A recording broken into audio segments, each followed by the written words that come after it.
dari hasil survei ke depan. Nah, Artinya harus ada survei yang objektif, oke. yang bisa memotret apakah suara elektabilitas Prabowo dan Gibran itu naik atau tidak. Jadi kalau Prabowo Gibran elektabilitasnya naik, artinya tidak berdampak. Oke. Itu aja. Artinya keputusan MK itu tidak berdampak. Tetapi kalau elektabilitas Gibran dan Prabowo ya itu turun, artinya berdampak gitu.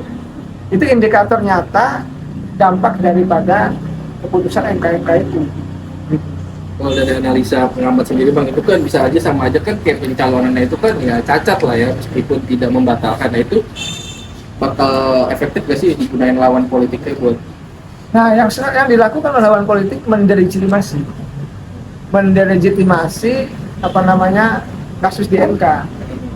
Kita harus pisahkan nih antara etik dengan keputusan MK-nya. Makanya saya sudah menganalisa jauh-jauh hari, saya bilang ketika belum diputuskan MK, saya katakan kemungkinan putusannya adalah tidak akan membatalkan. Betul, tidak membatalkan karena bukan kewenangannya, maka membutuhkan etik.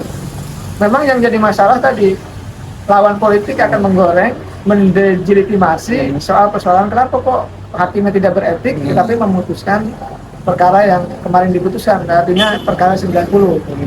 Nah, tapi kemarin kan ada ajuan gugatan baru, jangan lupa.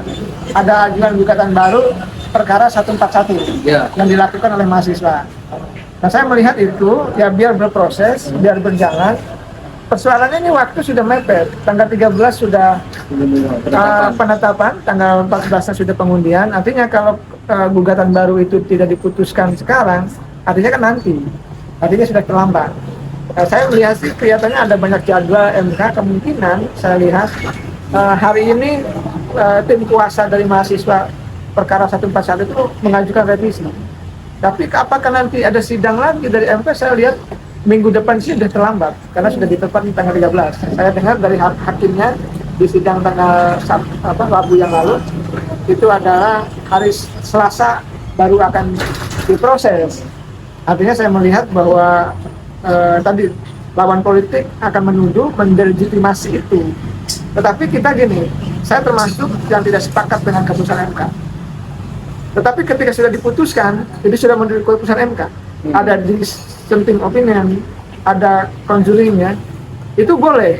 Tetapi kalau sudah diputuskan itu perkara 90, itu semuanya keputusan MK, bukan keputusan hakim-hakimnya. Ada 5-4 gitu ya, gitu. Bukan, tapi ini sudah keputusan MK. Nah, keputusan MK ini bisa dibatalkan oleh keputusan MK lagi, artinya oleh keputusan perkara 141 yang sedang berjalan.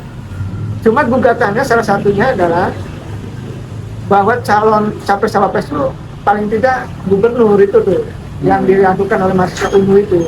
Nah, saya melihat beginilah, dalam konteks menjaga kondusivitas negara, dalam konteks menjaga stabilitas politik, saya mengatakan kita hormati keputusan MK, termasuk keputusan MK sebelumnya soal batas usia sebagai bagian dinamika politik yang tadi, walaupun publik kecewa dengan keputusan MK karena dianggap hakimnya tidak beretika, kan? Bahkan disanksi berat terkait dengan etika berat. Tetapi persoalannya tadi dalam konstruksi ketenaganegaraan kita dalam undang-undang dasar termasuk undang-undang bahwa keputusan yang 90 itu, perkara 90 tidak bisa dibatalkan, final dan mengikat. Nah, itu yang harus kita hormati bersama. Walaupun saya pahit, tidak menerima gitu ya, karena kita akademisi menolak itu. Tetapi kalau sudah diputuskan belum ada pembatalan ya dalam konteks pilpres itulah kepastian hukum yang diberikan oleh MK itu. Saya melihatnya begitu, karena gini, dalam politik perlu kepastian hukum, perlu regulasi. Nah, keputusan MK itu adalah keputusan hukum yang menurut saya terobosan terbaik juga.